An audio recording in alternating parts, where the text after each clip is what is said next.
Hello students, welcome to Excel class number 13। ये हमारा relative cell reference पे example number 3 है। तो यहाँ पे हमारे पास monthly data of revenue and expense है। We need to calculate the net income.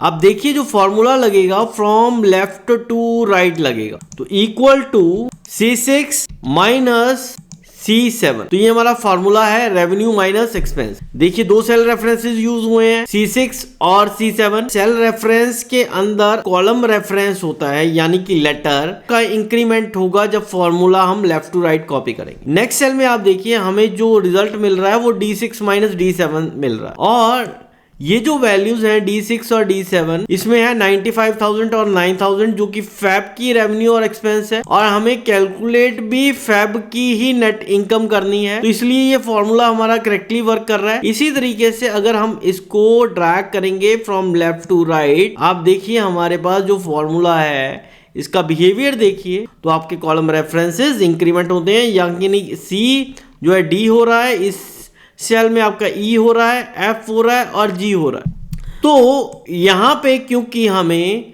ये इंक्रीमेंट करवाना था इस कॉलम रेफरेंस को, क्योंकि नेक्स्ट सेल में हमें जो वैल्यू चाहिए वो फेब मंथ की नेट इनकम चाहिए, तो इसलिए हमने कॉलम रेफरेंस को अनलॉक्ड रखा और रो रेफरेंस भी अनलॉक्ड रखा, जो कि डिफॉल्ट बिहेवियर होता है। Relative reference are relative by default, that is अगर हमारे पास सेल D10 है तो उसमें रो और कॉलम दोनों ही अनलॉक्ड रहेंगे।